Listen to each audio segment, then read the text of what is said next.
Saudara, saatnya Anda menyaksikan Kompas Bisnis bersama saya Yan Rahman. Saudara, ada informasi pelemahan rupiah terhadap dolar Amerika Serikat ini berpengaruh terhadap harga kedelai alias bahan baku tahu dan tempe. Pedagang pun harus mencari cara agar untung tak makin tergerus. Di Pasar Kebayoran Lama, Jakarta Selatan, saudara, harga tahu dan tempe relatif stabil karena pedagang lebih memilih memperkecil ukuran tahu tempe dibanding menaikkan harga. Bukan hanya bahan baku yang naik, harga plastik yang melambung juga berpengaruh terhadap omset penjualan. Para pedagang pun berharap harga bahan baku, tahu dan tempe, serta harga plastik bisa segera stabil. Dolarnya lagi mahal nih Mas Olhin, itu kan dampak ke harga kedelai. Nah, itu ada dampaknya juga nggak sih ke harga tempe sekarang? Pastinya ada, cuman kan ya itu kita paling ukuran ya, perkecil gitu aja. Kalau buat kenaikan kita nggak bisa.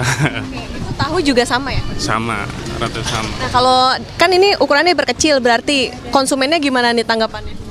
Alhamdulillah konsumen ngertiin juga sih ya. Soalnya kan harga plastik naik, macem-macem. Kalau keuntungannya berkurang juga nggak nih? Pastinya berkurang.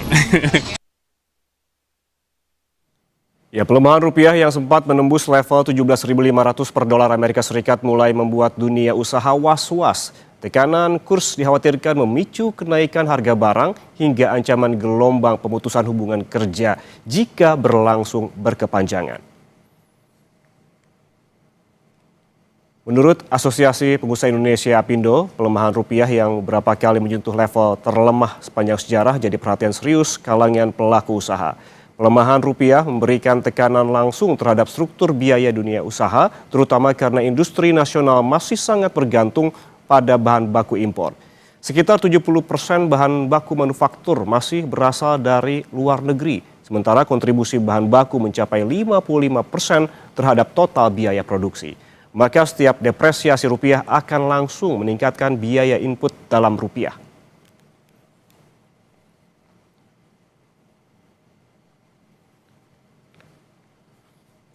Kita lihat, saudara, nilai tukar rupiah pada penutupan perdagangan hari Rabu 13 Mei 2026 sebelum libur panjang, di mana nilai jual rupiah fisik di perbankan kembali menembus level terendah terhadap dolar Amerika Serikat dengan menembus angka 17.600-an.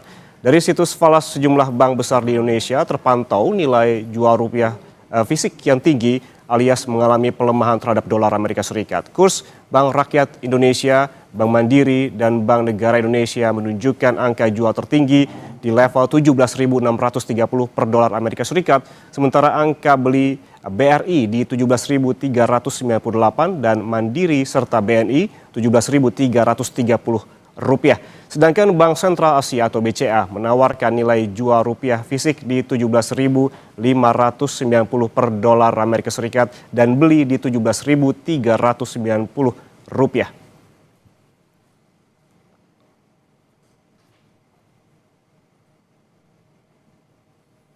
Sementara, saudara, nilai tukar rupiah dari Gisdor Bank Indonesia pada penutupan perdagangan Rabu kemarin akhirnya menguat tipis ke level 17.496 setelah selama sepekan terus-menerus melemah. Pada 7 Mei, rupiah masih berada di level 17.362 per dolar Amerika Serikat. Keesokan harinya pada 8 Mei tertekan ke 17.375, menembus angka 17.400-an pada penutupan Senin awal pekan ini dan kembali rontok ke 17.514 per dolar Amerika Serikat pada perdagangan Selasa 12 Mei 2026.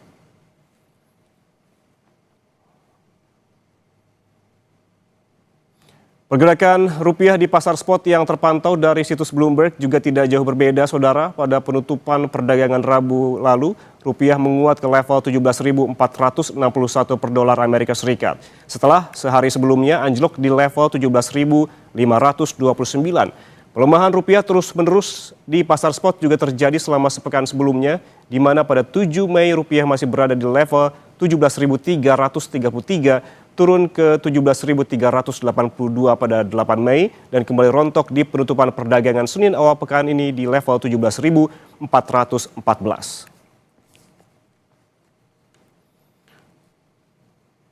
Lalu saudara, seperti apa pelemahan rupiah yang terjadi terus-menerus mengancam dunia usaha tanah air termasuk potensi gelombang PHK? Langkah apa saja yang diharapkan pengusaha dari pemerintah? Kita langsung tanya Ketua Bidang Ketenagakerjaan Asosiasi Pengusaha Indonesia, Bob Azam. Pak Bob, selamat pagi. Selamat pagi, Mas Yan. Pak Bob, ini menurut Anda, kita melihat ada pelemahan rupiah yang terjadi secara terus-menerus bahkan di level terlemah sepanjang sejarah begitu beberapa kali. Menurut Anda ini seberapa besar pelemahan rupiah yang hingga menembus 17.500 per dolar Amerika Serikat ini menekan aktivitas dunia usaha? Sebenarnya tadi sudah disampaikan ya bahwa ini yang paling kena kan sektor manufaktur ya, yang 70% bahan bakunya masih impor ya. Kemudian juga kita lihat sepanjang 1 tahun terakhir ini kan rupiah juga sudah terdepresiasi lebih dari 7% ya. Dan ini mau nggak mau memberi dampak kepada kenaikan harga bahan baku. Kemudian juga kenaikan harga juga tidak inline dengan pelemahan rupiah, tapi juga dipengaruhi oleh supply. Ya, saat ini juga supply shortage, ya. Kemudian juga traders itu ya, itu banyak memindahkan barang dari pasar reguler ke pasar spot, ya. Karena memang supply-nya kurang, sehingga otomatis harga akan naik gitu loh. Nah ini juga dipengaruhi oleh logistik, kemudian juga karena perang ya. Selat Hormuz, kemudian juga ketidakpastian global yang membuat terjadi capital outflow ya dari pasar modal kita, baik saham maupun obligasi. Itu semua membuat rupiah terpuruk dan juga harga-harga naik dan berdampak kepada sektor manufaktur. Jadi kita lihat bahwa perusahaan harus putar otak nih ya, karena kenaikannya bukan 1 digit, tapi sudah 2 digit kenaikan biaya produksinya.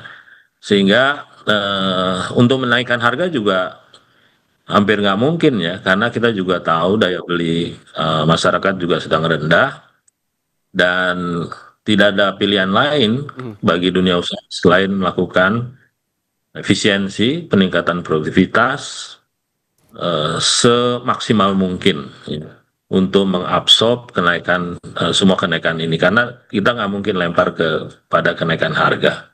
Oke, baik, sebelum kita membahas soal efisiensi yang dilakukan oleh perusahaan, Pak Bob, ini kan kita juga berbicara soal risiko begitu.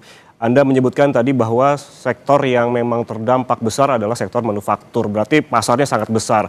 Ini seberapa besar potensi gelombang PHK akan terjadi jika pelemahan rupiah tak kunjung usai, Pak Bob?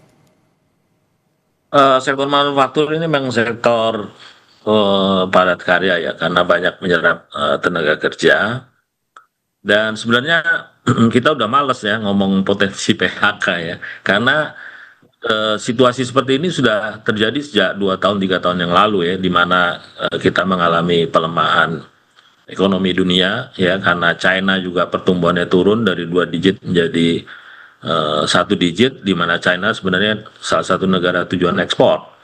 Kemudian juga China US competition juga membuat supply chain juga merana ya. Ini semua sebenarnya sudah berdampak kepada pelemahan ekonomi yang berdampak juga pada pemutusan hubungan kerja. Kalau kita di dunia usaha ini kan harus beyond the curve ya. Jadi potensi PHK itu sebenarnya sudah kita pikirkan 2-3 tahun yang lalu gitu loh. Nah sekarang justru kita harus mempersiapkan diri menghadapi pembalikan ekonomi ya. Nah jadi jangan sampai kita ketinggalan. Selalu kita tuh yang lain sudah prepare mengenai pelemahan ekonomi, kita belum prepare. Nah begitu kita sibuk sedang menghadapi pelemahan ekonomi, begitu pembalikan kita tidak siap ya, dibandingkan dengan negara-negara lain. Jadi selalu kita ketinggalan ya, behind the curve ya. Jadi kita dunia usaha ini harus beyond the curve ya. Jadi PHK sudah harus mitigasi lah kita sejak 2 tahun 3 tahun yang lalu. Sudah harus kita lakukan. Nah sekarang adalah saatnya bagi kita untuk menghadapi pembalikan ekonomi ya, karena situasi dunia juga sudah mulai berubah. Ya, kita juga sudah lihat tuh Trump sudah ketemu Xi Jinping ya, kemudian juga ceasefires ya dengan Iran. Ini sudah ada tanda-tanda bahwa resiko politik kemudian juga ekonomi dunia ini sudah mulai mereda dan mestinya kita sudah harus mempersiapkan saatnya pembalikan ekonomi ya supaya waktu terjadi pembalikan ekonomi kita jangan sampai ketinggalan. Nah, ini yang sebenarnya kita harus persiapkan ke depan. Oke, Pak Jadi Bob. kita harus beyond the curve ya, jangan behind the curve ya. Mhm. Anda tadi menyebutkan poin-poin terkait dengan bagaimana antisipasi terkait dengan pelemahan rupiah. Namun kalau kita melihat laporan dari kuartal pertama soal pertumbuhan ekonomi ini tumbuh sangat luar biasa begitu 5,61%. Apakah dunia usaha tidak merasakan terkait dengan tumbuhan ekonomi yang luar biasa ini, Pak Bob? Sebenarnya kan sudah lama kita bilang kita ingin pertumbuhan ekonomi yang berkualitas ya. Jadi bukan hanya numbers tapi juga dampaknya ya, termasuk juga penyerapan tenaga kerja. Jadi pertumbuhan ekonomi yang berkualitas itu yang bisa menyerap tenaga kerja. Jadi situasi seperti ini kita berharap lebih banyak kita bicara bukan hanya PHK tetapi juga bagaimana penyerapan tenaga kerjanya ke depan ya. Kita jangan sampai overacting ya menghadapi PHK ya, padahal PHK itu sebenarnya mekanisme dalam rangka untuk mencapai efisiensi, dalam rangka untuk mempertahankan perusahaan supaya nggak tenggelam semuanya ya. Nah, justru PHK itu harus kita mitigasi dengan bagaimana memberikan perlindungan kepada mereka yang di PHK, mempersiapkan pekerjaan-pekerjaan baru ya ke depan bagi yang PHK supaya setelah di PHK mereka bisa dalam waktu singkat mendapatkan pekerjaan baru. Itulah sebenarnya perlindungan yang paling baik ya bagi pekerja. Ketimbang kita jaga jangan sampai PHK, akhirnya perusahaannya ambruk, biayanya akan menjadi lebih besar lagi. Jadi di sini sebenarnya yang lebih penting adalah bagaimana mengembangkan ekonomi yang banyak menyerap tenaga kerja, di mana sektor manufaktur adalah sektor yang paling banyak menyerap tenaga kerja dan paling banyak kontribusi terhadap perekonomian negara ya. Tetapi kan kita melihat bahwa perhatian terhadap sektor manufaktur ini akan harus lebih banyak lagi ya yang diberikan oleh pemerintah karena daya ungkitnya dan multiplier efeknya yang cukup besar ya kepada ekonomi Indonesia. Berarti memang berpengaruh besar. Tadi juga ada multiplier effect dan juga sektor manufaktur lagi-lagi disinggung yang memang terdampak besar terkait dengan kondisi ekonomi dan juga pelemahan rupiah. Kemudian ini kemudian seberapa besar melemahnya rupiah, Pak Bob, ini menekan daya beli masyarakat. Namun kita bahas usai jeda. Pak Bob, tetaplah bersama kami di Kompas Bisnis.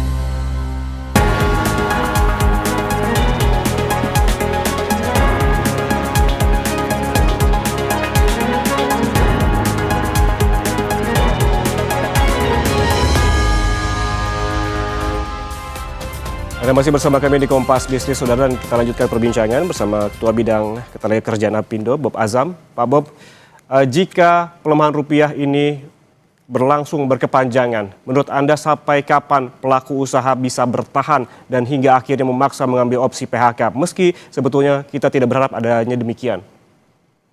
Oh, ini pertanyaan sulit ya, tapi saya sebenarnya lebih ingin menekankan daya tahan pengusaha itu tergantung kemampuannya untuk melakukan efisiensi dan peningkatan produktivitas. Efisiensi ini bisa di dalam dan bisa di luar, di dalam perusahaan maupun di luar. Kenyataannya kita ini belum efisien dan belum produktif. Ya, banyak sekali perusahaan-perusahaan di kita yang defect rasionya, contohnya yang membuat satu barang itu bisa 50% ya. Bayangin aja dari 10, 5 defect gitu loh. Kalau ini bisa diperbaiki, berarti kan kita bisa menghemat ongkos. Kemudian juga biaya inventory kita juga yang cukup besar. Dwelling time kita itu masih 3 hari, 4 hari gitu loh. Ya, bandingkan dengan negara ASEAN yang 2 hari. Sebenarnya room untuk melakukan efisiensi dan produktivitas bukan selalu melakukan PHK ya, tapi juga bisa memperbaiki logistik kita yang masih 26% dari total cost kita ini kan jauh sekali dibandingkan negara ASEAN yang 10% ya. Kemarin sudah ada inisiatif dari Menteri Keuangan untuk melakukan efisiensi di sektor logistik ya, sungguh-sungguh ya, kita semua yang bekerja di sektor logistik itu dikumpulkan bagaimana menyelesaikan satu persatu permasalahan di sektor logistik supaya ongkos logistik ini bisa diturunkan ya, karena eh, logistik ini benar-benar jadi isu ya, even kita ekspor bukan ke Timur Tengah, misalnya sesama negara ASEAN ya, tapi kontainer yang nggak ada itu juga bisa meningkatkan biaya logistik. Ini room untuk dilakukan efisiensi dan peningkatan produktivitas itu sangat besar ya. Kemudian juga banyak perusahaan sekarang mengalami kesulitan cash flow ya, karena biaya meningkat, kemudian juga barang susah dicari ya. Kemudian juga biaya logistik juga naik, cash flow ini agak tertekan ya, apalagi sekarang kan restitusi juga ditahan nih pemerintahnya.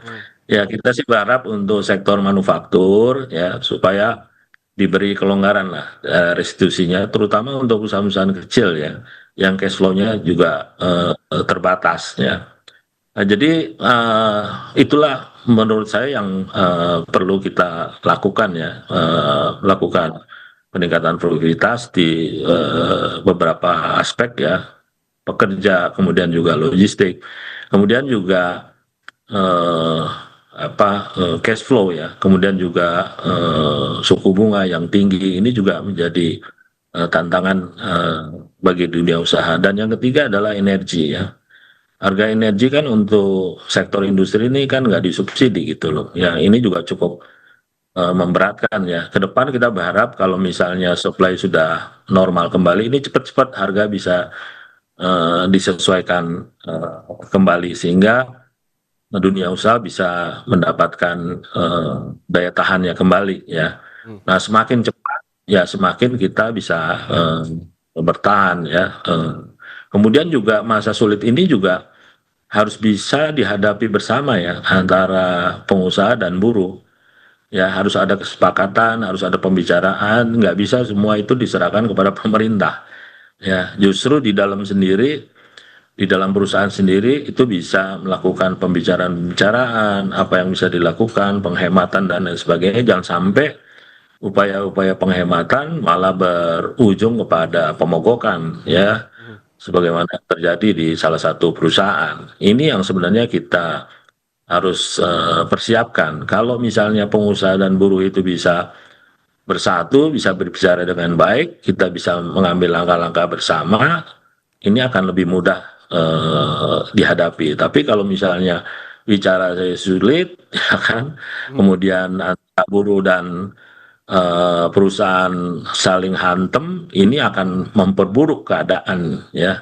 Oleh karena itu kita juga berharap ya agar hubungan industrial itu dibangun ya, kepercayaan antara buruh dan pengusaha itu juga dibangun, ditingkatkan dan dikembangkan sehingga kita bisa menghadapi bersama kesulitan yang luar biasa ini ya, yang sudah ada dan yang akan datang. Oke, harus ada kesepakatan antara pengusaha dan juga buruh untuk mengambil langkah bersama. Tapi kalau saya juga mencerna apa yang tadi diungkapkan oleh Pak Bob, berarti artinya pada saat ini bukan lagi potensi ya Pak, sudah ada keluhan ataupun curhatan dari pelaku usaha terkait stabilitas operasional dan arus kas perusahaan yang sudah merasa terasa goyang begitu ya Pak? Sudah banyak yang mengalami sebenarnya ya. Dan ke depan kita juga berharap ya situasi ini akan cepat menghadapi pembalikannya. Kita berharap nih 17,5 ini sudah bottom line ya. Kita juga bisa lihat global ekonomi juga sekarang menghadapi pembalikan juga ya. Trump sudah ketemu dengan Xi Jinping. Jadi kita harus pasang kuda-kuda nih kalau terjadi proses pembalikan, kita harus lebih cepat lagi gitu loh ya. Pembalikan, kemudian juga arus modal juga bisa balik lagi ke Indonesia karena kan capital outflow kan mereka menghadapi resiko global salah satunya ya. Nah, begitu resiko globalnya sudah turun, arus modal juga akan kembali lagi. Oleh karena itu kita harus berbenah diri ya di dalam negeri, membuat kebijakan-kebijakan yang pro investasi, kemudian juga pro dunia usaha, kemudian juga create job. Itu yang harus kita prepare.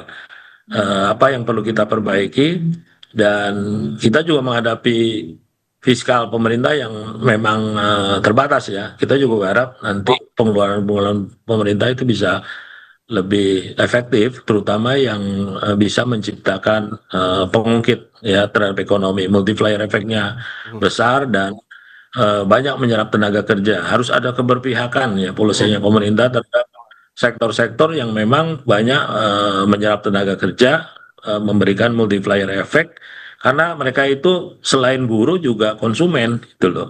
Ya, ini yang menurut saya harus diprioritaskan ke depan gitu. Oke Pak, kita kembali ke masyarakat. Apakah Anda juga sebagai selaku pengusaha saat ini merasa serba salah? Karena tadi sempat disebutkan di segmen sebelumnya, karena tidak bisa leluasa menaikkan harga jual karena daya beli yang juga belum pulih. Kalau dunia usaha kan memang yang kita hadapi ya seperti itu ya. Bagaimana kita menghadapi jepitan ya, di sektor hulunya kenaikan harga, kemudian di sektor hilirnya mengalami pelemahan daya beli ya. Kalau potong kompasnya aja ya kita langsung pikir ya lakukan penghematan, pengurangan karyawan itu loh ya. Tapi tindakan seperti itu tidak membuat pekerja menjadi on board ya untuk melakukan efisiensi. Akan terjadi saling curiga dan lain sebagainya. Jadi sebagai pengusaha kita harus tunjukkan langkah kita yang seoptimal mungkin untuk menghindari PHK dengan melakukan penghematan-penghematan ya. Dan tentunya harus ada dukungan dari pekerja ya. Jangan sampai langkah penghematan dilakukan perusahaan malah memicu terjadinya demo, kemudian terjadinya pemogokan ya. Ini akan makin mempercepat ya dunia usaha masuk ke situasi yang lebih kritis lagi ya. Jadi itu yang harus kita terapkan bersama. Kita ini udah sering ya menghadapi krisis. Kita berharap bahwa kita belajarlah dari krisis-krisis sebelumnya, dan one day itu pasti kita akan menghadapi pembalikan ekonomi. Ya, kita berharap waktu pembalikan ekonomi datang, kita sudah siap dan jauh lebih kuat lagi. Berarti memang tetap harus adanya koordinasi, kesepahaman begitu antara pengusaha dan juga pekerja begitu. Pak Bob, kalau kita melihat kondisi saat ini dan juga apa yang dijelaskan oleh Pak Bob sebelumnya, apakah artinya saat ini otomatis para pelaku usaha mulai menahan langkah ekspansi? Ya itu nggak usah ini lagi lah ya, udah pastilah resiko tinggi ya. Bagaimana mau ekspansi ya kan kalau resiko tinggi gitu loh ya.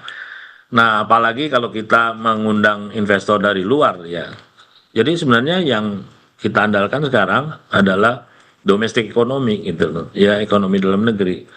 Nah begitu juga investasi, kita berharap ya untuk menghadirkan investasi baru rasanya akan sulit sekali dalam situasi seperti ini. Tetapi ada investor lama yang memang sudah tahu lah asam garamnya dunia usaha di Indonesia. Nah investor lama ini yang sering terlupakan ya. Nah mestinya investor yang sudah existing ini yang disupport supaya mereka mau expand, karena mereka sudah tahu ya liku-liku ekonomi yang ada di Indonesia dan bagaimana domestic investment, kemudian juga domestic consumption ini bisa jadi pengungkit ekonomi kita ke depan ya. Jadi mengharapkan stimulus ekonomi dari pemerintah juga ya hampir nggak mungkin ya karena ruang fiskal yang terbatas. Jadi kita selesaikanlah hambatan-hambatan yang memang sebenarnya sudah menjadi isu lama ya. Seperti bahan baku ini sekarang udah sulit gitu loh ya. Kita berharap Jangan sampai kita menghadapi kuota impor lagi gitu loh. Begitu kuotanya datang, barangnya nggak ada, bagaimana gitu loh. Ya. Baik. Nah ini kuota ya selama ini kan ya mungkin saya juga ngerti ya dalam rangka untuk menjaga neraca perdagangan kita tetap positif supaya rupiah kuat ya, impor dibatasi. Kita sih berharap yang dibatasi itu barang jadi, bukan bahan baku. Bahan baku ini mestinya diperluas ya, diberi keleluasaan ya, jangan sampai di kuota, begitu kuotanya datang barangnya nggak ada gitu loh. Nah ini akan yang sebenarnya bisa kita perbaiki ke depan. Kemudian dwelling time juga kalau bisa itu kita turunkan, jangan sampai 3 hari, 2 hari kan lebih banyak karena benturan peraturan kita yang terlalu banyak gitu loh. Bayangkan sekarang kita punya 11.000 highest quote, 25% ya 2.000 lebih itu adalah lartas. Ya, larangan terbatas. Nah ini juga mempersulit ya arus barang yang ada di kita, dan kadang-kadang ini koordinasi antar instansi di pemerintah yang punya peranan ya. Nah saya sih berharap ada lead sektornya ya dari kementerian Baik. kita menghadapi masalah ini gitu. Baik, meskipun tadi Pak Bob sempat menyebutkan bahwa stimulus ini hampir nggak mungkin begitu, namun memang diharapkan juga peran pemerintah terkait juga regulasi dalam hal ini agar segera mungkin kondisinya juga yang kita harapkan adalah membaik, terutama bagi pelaku di dunia usaha dan tidak ada PHK, itu yang kita harapkan bersama. Terima kasih Ketua Bidang Ketenagakerjaan Apindo, Bob Azam, atas waktunya bersama kami di Kompas Bisnis. Sehat selalu, Pak. Terima kasih. Saudara, jangan kemana-mana karena Sapa Indonesia Pagi, selesai jeda akan kembali untuk Anda dengan informasi Taman Kota menjadi salah satu destinasi liburan, diantaranya Taman Bendera Pusaka di Jakarta Selatan. Ada apa saja di sana? Informasinya usai jeda akan kembali untuk Anda.